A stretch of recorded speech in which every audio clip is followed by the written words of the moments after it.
अस्सलाम वालेकुम। आज का हमारा टॉपिक है सिलेक्शन रूल्स फॉर ट्रांजिशन।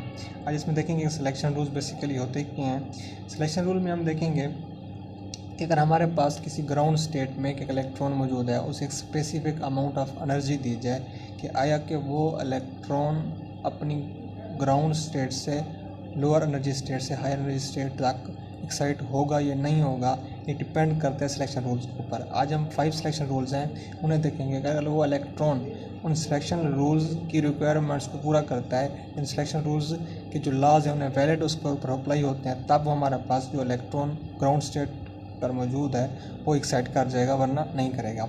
इसी वजह से ट्रांजिशन की हमारे पास 2 टाइप्स हैं, जिसे हम अलाउड ट्रांजिशन और फॉरबिडन ट्रांजिशन कहते हैं। सबसे पहले हम सिलेक्शन रूल्स की डिफाइन करते हैं। वो कहता है if a photon of light of right frequency is produced by an electron, the electron jumps to higher energy state, and if it release the photon of light, it will jump to a lower energy state। कहते अगर हमारे पास एक electron को एक right frequency की energy या light दी जाए, तब वो इलेक्ट्रॉन उस लाइट एनर्जी को एब्जॉर्ब करे, तब हमारे पास इलेक्ट्रॉन जंप कर सकता है lower to higher energy state. और इसी तरह का हमारे पास सेम एज इट इज़, और फोटोन एक ख़ास मिकदार में हमारे पास एनर्जी को रिलीज़ करे, तब वो जंप कर सकता है higher to lower energy state. तो इस फेनोमेनन को हम कहते हैं सिलेक्शन रूल्स। अब according to Bohr atomic model में हमारे पास जो पोस्टुलेट थी उसमें से एक पोस्टुलेट ये था कि अगर हमारे पास एक इलेक्ट्रॉन ग्राउंड स्टेट के ऊपर मौजूद है, उसे ख़ास अमाउंट में हमारे पास एनर्जी दी जाती है, तो वो एनर्जी को एब्जॉर्ब करके lower energy state to higher energy state excite कर जाता है। अब इन एक्साइटेशन का जो अमल है या इसका प्रोसेस है, जो इसके रूल्स हैं, हम उसको डिटेल से देखेंगे। मतलब when we give the certain energy to an electron whether it will excite और not decided by selection rule. Same है जो पहले बात की हमने कि अगर हमारे पास इलेक्ट्रॉन को ख़ास मिकदार में एनर्जी दी जाए, वो क्या कंडीशंस होंगी, वो क्या सर्कमस्टांसेस होंगे कि वो electron lower to higher energy state तक एक्साइट कर पाएगा या नहीं कर पाएगा, तो उसको हम इस सिलेक्शन रूल से देखेंगे। इसमें कहते हैं अलाउड ट्रांजिशन और फॉरबिडन ट्रांजिशन। अलाउड ट्रांजिशन क्या होता है? अगर हमारे पास इलेक्ट्रॉन ग्राउंड स्टेट में मौजूद है, तब उसे हम इलेक्ट्रॉन को एक ख़ास एनर्जी दें, सुइटेबल फ्रीक्वेंसी की एनर्जी दें, तो वो एक्साइट कर जाएगा, तो उसे हम कहेंगे ये हमारे पास अलाउड ट्रांजिशन मौजूद है। If the electron excited after giving certain energy then a transition will be allowed transition. अगर इलेक्ट्रॉन को खास एनर्जी देने से वो इलेक्ट्रॉन एक्साइट कर जाता है, तो उसे हम कौन सी ट्रांजिशन बोलेंगे? अलाउड ट्रांजिशन बोलेंगे। इसी तरह फॉरबिडन ट्रांजिशन में हम क्या कहते हैं कि if the electron does not excited from one state to another, it is known as forbidden transition. कि अगर हमारे पास किसी इलेक्ट्रॉन को एक एनर्जी दी जाए कोई ख़ास अमाउंट की, और तब भी हमारे पास वो electron lower state to higher state या higher state to lower state absorb या एवोल्व की सूरत में एक्साइट ना करे या डी एक्साइट ना करे, तब हम उसकी जो ट्रांजिशन होगी हम उसे बोलेंगे इसकी फॉरबिडन ट्रांजिशन है। तो इसका फर्स्ट रूल हम करते हैं। फर्स्ट रूल इसमें हमारे पास वो कहता है एनर्जी लेवल। अब एनर्जी लेवल को कहते हैं हमारे पास delta N is equal to any orbit. Mean क्या कि हमारे पास कि अगर एक ऑर्बिट में हमारे पास इलेक्ट्रॉन मौजूद है, उसे ख़ास अमाउंट ऑफ एनर्जी दें, तो वो जो ऑर्बिट या वो जो हमारे पास इलेक्ट्रॉन होगा जिस ऑर्बिट मौजूद होगा, वो पहले से किसी दूसरे ऑर्बिट में जा सकता है, वो पहले से दूसरे में जा सकता है, पहले से तीसरे में जा सकता है, पहले से चौथे में, पहले से 5वें में भी जा सकता है। Meaning delta N is equal to +-1 +-2 +-3 up to so on. In this rule the electron after giving energy the electron can excited in any orbit of the atom. कि अगर हमारे पास किसी ऑर्बिट में मौजूद इलेक्ट्रॉन को एक ख़ास एनर्जी दी जाए, तो वो जितनी उस एनर्जी की वैल्यू पर डिपेंड है। अगर एनर्जी हमारे पास दी गई एनर्जी हमारे पास काफ़ी ज़्यादा वैल्यू में है, तो जो वो हमारे पास इलेक्ट्रॉन होगा वो ज़्यादा ऑर्बिट के ऊपर जंप कर सकता है या एक्साइट कर सकता है, और उसकी ट्रांजिशन को हम अलाउड ट्रांजिशन बोलेंगे। नेक्स्ट हमारे पास वो बता रहा है कि हमारे पास लेपोर्टे सिलेक्शन रूल। लेपोर्टे सिलेक्शन रूल में हमारे पास वो क्या कहता है? लेपोर्टे सिलेक्शन में कहता है the selection of the orbit for excitation of electron is solve by the Laporte selection rule according to Laporte selection rule.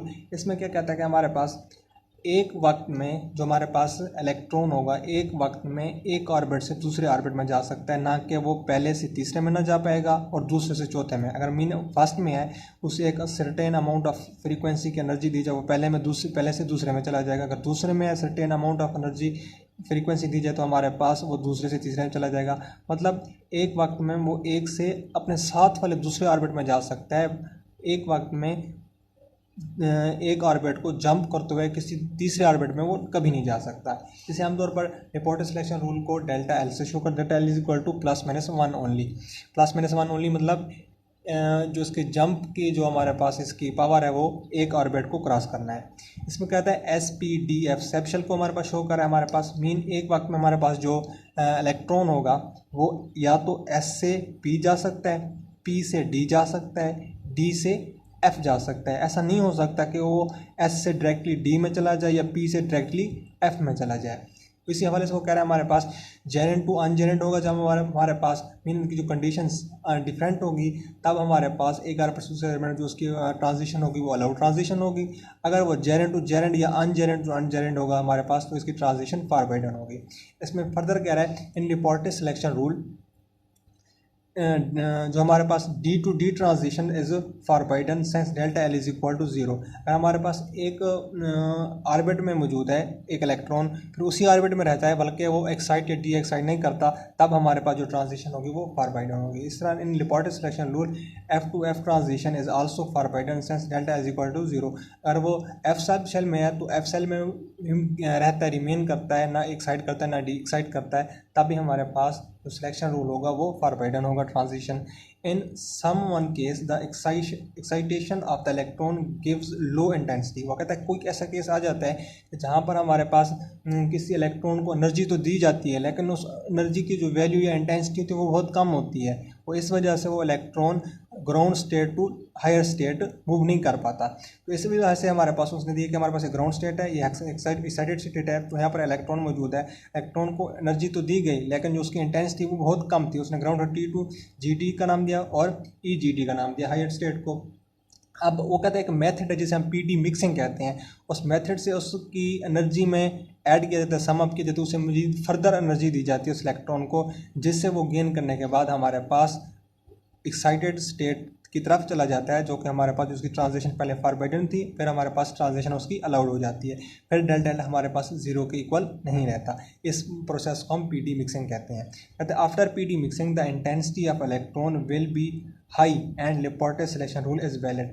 जब तक पीडी मिक्सिंग नहीं हुई थी तब तक हमारे पास जो ट्रांजिशन थी वो फॉरबिडन थी, लेकिन जो ही पीडी मिक्सिंग हुई उस इलेक्ट्रॉन को जो इंटेंसिटी थी एनर्जी में जो कमी थी वो पूरी होने के बाद जो इलेक्ट्रॉन था हमारे पास ground state to higher state चला गया हमारे पास। इसके बाद हमारे पास जो सिलेक्शन रूल था वो इसके लिए वैलिड हो गया।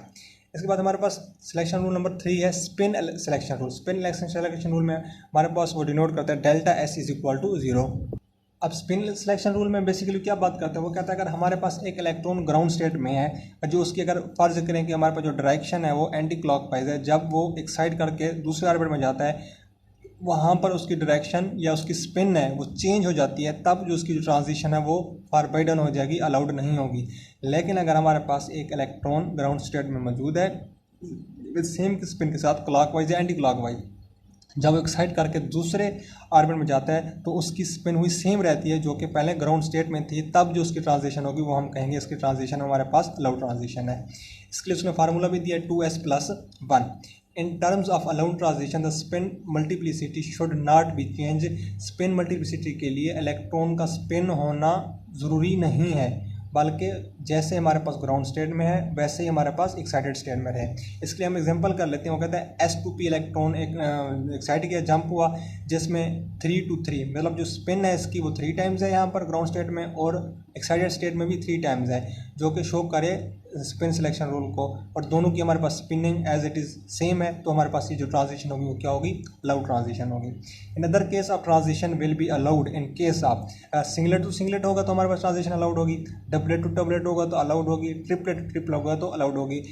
इन केसेस के अलावा जितनी भी तरह की इनकी जो हमारे पास स्पिनिंग होगी वो हमारे पास फॉरबिडन होगी।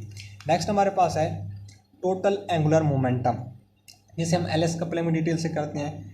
अब इसमें कहते हैं टोटल एंगुलर मोमेंटम को शो किया delta J is equal to 0 ± 1। In this case if the difference between the state is either 0 or ±1 then the excitation will be allowed। अगर कहता है जो डिफरेंस है, अगर इलेक्ट्रॉन एक ऑर्बिट से दूसरे ऑर्बिट में गया है, उनकी जो एनर्जी स्टेट या ऑर्बिट का जो डिफरेंस आ रहा है हमारे पास वो या तो 0 या फिर +1 या फिर -1 है, तब हमारे पास जो उसकी ट्रांजिशन होगी वो अलाउड होगी। फर्ज करें उसने एग्जांपल दी, हमारे पास इलेक्ट्रॉन D2F हमारे पास एक्साइट हुआ है अब इसी तरह टोटल एंगुलर मोमेंटम की हमारे पास वो एग्जांपल देते हैं कि हमारे पास अगर इलेक्ट्रॉन है वो d टू f यानी कि एक ऑर्बिट से दूसरे ऑर्बिट पर मूव करता है, तो यहाँ पर हमारे पास जो लिपोर्ट सिलेक्शन रूल है वो वैलिड अप्लाई होता है। इस तरह जिनकी स्पिन सिलेक्शन रूल होगी वो एक ऑर्बिट से दूसरे ऑर्बिट में जो इसकी स्पिन होती है वो दोनों की सेम रहती है हमारे पास। जो इसके हमारे पास स्पिन सिलेक्शन रूल होगा वो भी इनके लिए वैलिड होगा। अगर हम इनके एंगुलर मोमेंटम की बात करें तब इनका एंगुलर मोमेंटम ग्राउंड स्टेट की बात करें 5/2, जब एक्साइटेड स्टेट में गया तो हमारे पास 7/2। अगर इनका डिफरेंस निकालें तो इनका डिफरेंस जो हमारे पास है वो 0 + 1 या फिर -1 से ग्रेटर है, या इनके जो डिफरेंस है इनसे ज़्यादा हो रहा है। जो डिफरेंस इसका बन रहा है हमारे पास वो +-2 होगा जो कि इनसे ज़्यादा है। तो यहाँ पर हमारे पास जो इसका एंगुलर मोमेंटम होगा वो सिलेक्शन रूल यहाँ पर वैलिड नहीं होगा। इस तरह नेक्स्ट है हमारे पास मैग्नेटिक फील्ड। यहाँ पर वो कह रहा है when we apply magnetic field to the system then its energy level split, hence the split energy level due to applying magnetic field is known as mj, यानी कि मैग्नेटिक फील्ड। जो magnetic field movement है, अगर हम किसी electron को magnetic field apply करें तब जो उनके हमारे पास इलेक्ट्रॉन्स हैं वो स्प्लिट हो जाते हैं। वहाँ से हमारे पास जो उनकी एनर्जी होती है वो एनर्जी को गेन करके lower state to higher state excited state में चले जाती हैं। जो इनका डिफरेंस है वो भी सेम जैसा कि हमने पीछे अभी पढ़ा है टोटल एंगुलर मोमेंटम में, जो कि उनका डिफरेंस 0 + -1 था, इनका भी सेम डिफरेंस है। The process of magnetic field is similar to the total angular momentum. Next हमारे पास वो कह रहा है सिमेट्री सिलेक्शन। अब सिमेट्री सिलेक्शन रूल में वो कहता है कि हमारे पास जो बॉन्डिंग होती है वो सिग्मा और पाई के दरमियान होती है। Anti bonding sigma steric to pi steric होती है, और जो नॉन बॉन्डिंग होती है वो एन से रिप्रेजेंट होती है। अब अलाउड ट्रांजिशन किस में होगी? अब ये आमतौर पर एमसीक्यूज में पूछ सकता है या शॉर्ट क्वेश्चन दे सकता है कि हमारे पास जो अलाउड ट्रांजिशन होती है वो किस टाइप में के बॉन्डिंग या एंटी बॉन्डिंग्स होती है। वो हमेशा सिग्मा टू सिग्मा स्टेरिक या फिर पाई टू पाई स्टेरिक में होती है। इसके अलावा जितने भी और कम्बिनेशन आएंगे हमारे पास उनकी जो हमारे पास ट्रांजिशन होगी वो फार पाइडेंट ट्रांजिशन होगी। तो ये हमारे 6 रूल थे जिन्हें हमने डिटेल से स्टडी किया। आप इन्हें ओवरव्यू कर लेते हैं जो हमने कंप्लीट किया। सिलेक्शन रूल फर्स्ट हमने किया एनर्जी लेवल। एनर्जी लेवल में क्या किया कि हमारे पास इलेक्ट्रॉन अगर एक ऑर्बिट में मौजूद हो, उसे कोई एक सर्टेन अमाउंट ऑफ एनर्जी दी जाए, तब हमारे पास जितनी एनर्जी की वैल्यू पे डिपेंड करता है, जितनी एनर्जी उसकी ज़्यादा होगी वो अपने पहले ऑर्बिट से किसी भी ऑर्बिट से दूसरे ऑर्बिट में जा सकता है। वो इसके लिए कोई लिमिट नहीं है कि वो पहले से दूसरे या दूसरे से चौथे या दूसरे चौथे से पाँचवें में जा सकता है। वो किसी भी ऑर्बिट में एक्साइट कर सकता है। नेक्स्ट हमने पढ़ा लेपोर्टे रूल। लेपोर्टे रूल में हमने क्या देखा कि एक वक्त में हमारे पास जो इलेक्ट्रॉन है वो एक एक्साइटेड स्टेट टू एक ऑर्बिट से दूसरे ऑर्बिट में जा सकता है, यानी कि पहले से दूसरे, दूसरे से तीसरे या तीसरे से फिर चौथे में।